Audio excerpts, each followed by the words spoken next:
Film ini diawali dengan mantan pembunuh bayaran ahli gelut yang sedang menjalani proses taubat dengan cara berbuat baik dengan menolong orang-orang dan mengunjungi gereja setiap harinya untuk berdoa.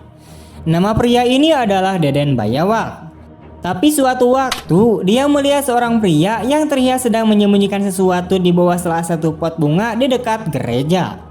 Karena kepo, lantas dia pun mengikuti pria tersebut sampai pria itu didatangi oleh sekelompok preman yang sedang mencari tas berisikan uang. Mereka menanyakan hal tersebut kepada pria itu, namun pria itu mengaku tidak tahu menahu tentang tas tersebut. Sehingga hal itu membuat mereka marah dan menghajarnya, kemudian ngelalapkan hulu pria itu ke dalam air hingga hampir almarhum. Lalu mereka pun meninggalkannya dengan wajah yang watados.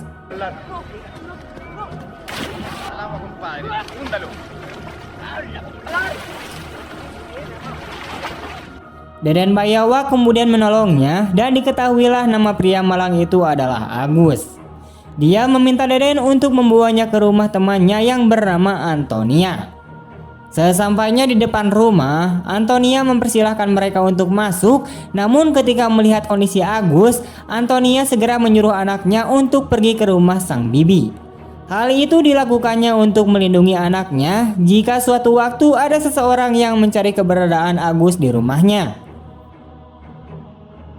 Setelah itu, Deden pun pulang ke rumahnya tanpa sempat bertanya pada si Agus tentang kejadian yang dilihatnya di gereja. Sesampainya di rumah, Deden melakukan ritual dengan memutar lubang peluru senjatanya seperti roret Lucia. Dia mengisi satu lubang dengan peluru sementara 5 lainnya dibiarkan kosong. Dia kemudian menembakkan pistol sekali ke kepalanya. Jika ia masih diberikan kesempatan untuk hidup, berarti ia masih diberikan kesempatan untuk bertobat dengan memberantas kejahatan yang ada di sekitarnya. Namun jika dia meninggal, maka dia akan dikuburkan. Suatu sore, Deden mendatangi 4 orang yang telah memukuli Agus tempo hari. Tetapi mudah bagi sang Deden untuk menghabisi mereka.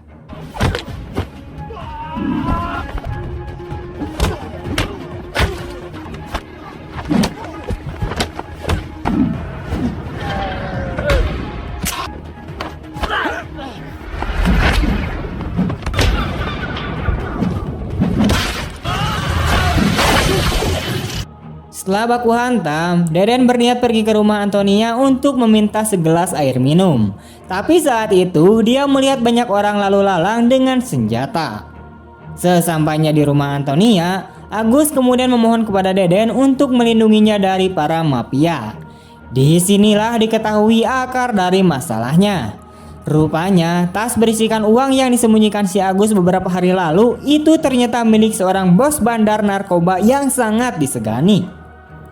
Deden bersedia membantunya asalkan uang itu dikembalikan kepada pemilik aslinya. Pertama-tama, Deden mengamankan mereka dan membawanya ke sebuah gua di pantai yang sepi. Setelah itu, Deden mendatangi geng pengedar narkoba dan mengatakan jika dia akan memberitahu pada mereka mengenai lokasi tas yang mereka cari asalkan setelahnya mereka pergi dari kota ini. Di bawah todongan senjata, Deden pun mengatakan jika tas tersebut disembunyikan di sebuah gereja. Ketua pengedar bernama Piedra tidak langsung mempercayai orang asing yang tiba-tiba saja bisa tahu apa yang mereka cari. Jadi untuk memastikannya, Piedra langsung menuju ke gereja bersama anak buahnya. Tapi tas tersebut rupanya sudah tidak ada di gereja. Merasa telah dibodohi, Piedra pun mengamuk dan nitah anak buahnya untuk segera membunuh si Deden. Tapi sebelum hal itu terjadi, Deden melakukan perlawanan dan hanya dengan tangan kosong dia pun berhasil menghabisi semua komplotan mafia bersenjata itu.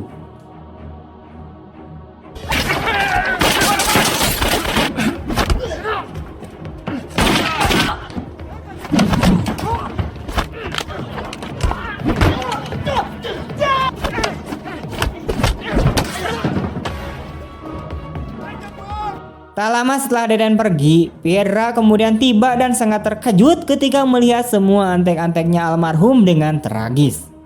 Dia segera mendatangi bosnya bernama Steve untuk melaporkan kejadian tersebut. Ternyata Steve adalah pemilik tas itu. Di sisi lain, Deden pergi ke gua untuk menemui si Agus dan Antonia yang ternyata sedang sibuk menghitung uang. Meski awalnya kaget dengan pemandangan di hadapannya, Deden segera menyadari bahwa tas yang dicari oleh Piedra telah diambil kembali oleh si Agus agar Antonia bisa merawat anaknya yang ternyata sedang sakit meskipun terlihat sedang sehat. Deden kemudian mencoba merebut tas itu, namun Antonia mencoba menghentikannya, memohon Deden untuk membiarkannya memiliki uang itu. Tapi Deden mengabaikannya dan masih berniat mengembalikan uang itu kepada Piedra. Tetapi di tengah perjalanan, tiba-tiba dia teringat masa lalunya bersama istri dan anak-anaknya. Dia kemudian menghentikan mobilnya di pinggir jalan untuk sejenak berpikir. Pada akhirnya, dia kembali ke gua dan mengembalikan uang itu kepada Antonia dan si Agus. Masih di dalam gua, ia kembali melakukan ritual uniknya dengan bermain roret Rusia. Beruntung, tembakan yang meletus itu kosong sehingga dia masih selamat. Beberapa waktu kemudian, Deden mulai mengawal aktivitas ilegal geng pengedar narkoboy. Ia mengamati seluk-beluk kegiatan organisasi tersebut hingga pada suatu hari ia membutuhkan sebuah mobil yang membawanya ke sebuah pabrik obat.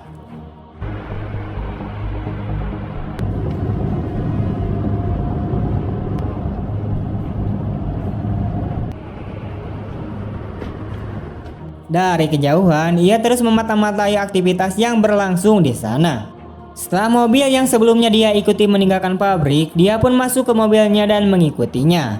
Tanpa diduga, ternyata Deden telah jatuh ke dalam jebakan mereka dan pengintaiannya ditemukan. Saat melintas jalan menuju gudang, mobil Deden ditembaki dan di sini dia berkelahi dengan anggota gangster narkoboy. Lawannya pun cukup tangguh sehingga Deden kesulitan melawannya. Namun, ia akhirnya mampu menggulingkan lawannya yang tewas setelah terkena tendangan maut si Deden.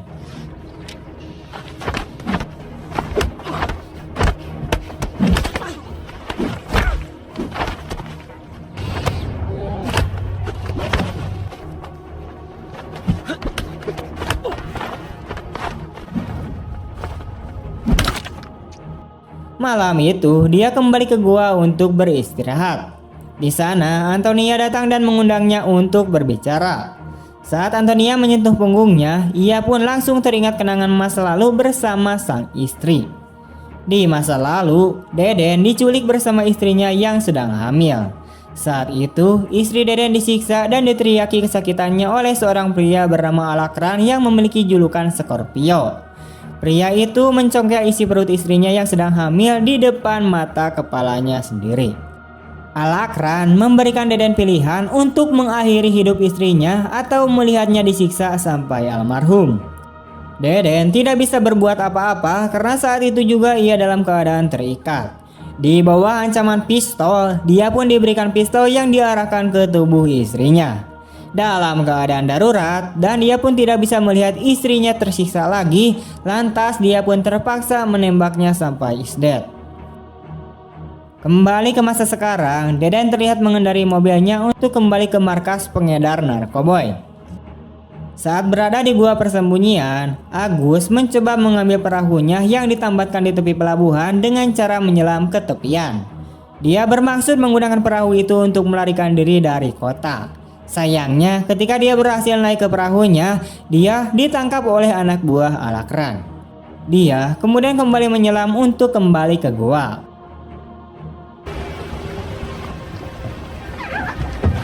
Namun sayangnya, ternyata Alakran sudah menunggunya di dekat goa.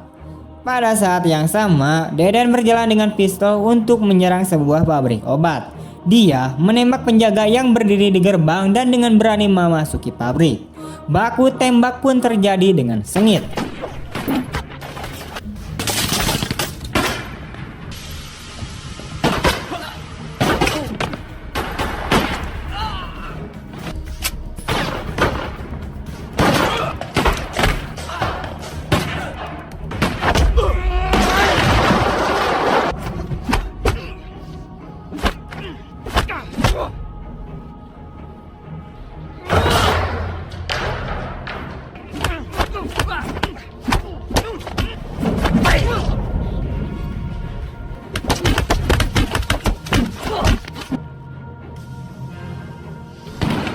Kemudian Deden menuju lantai atas di mana kantor bos mafia itu berada.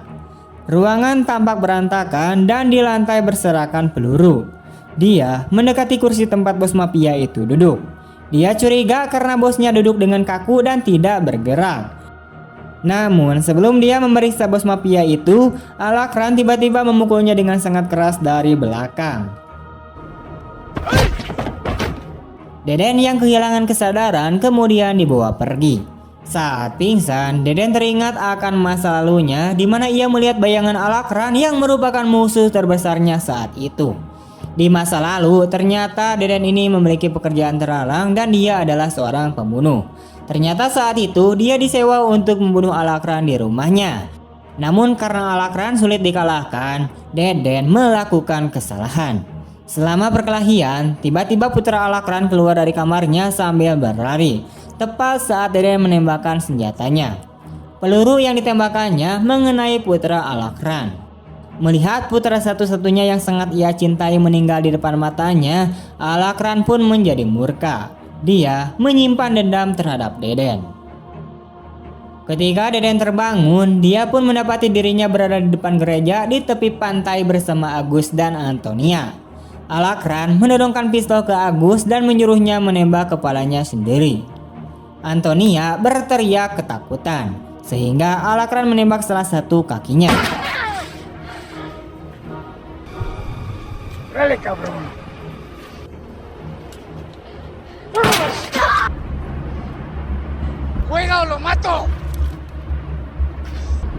Sementara itu, Deden yang melihat kekacauan yang terjadi di depan bebenguknya membuat dirinya teringat pada sang istri.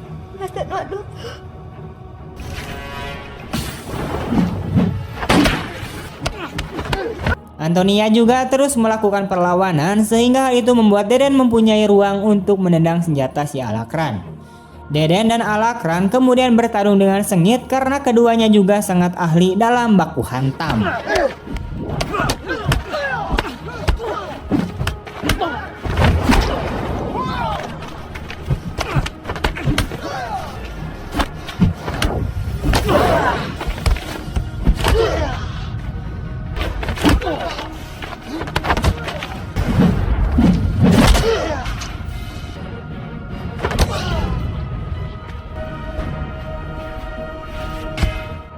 Tetapi pada akhirnya Deden dapat mengalahkan si Alakran sampai babak belur, tapi dia sengaja tidak menghabisinya.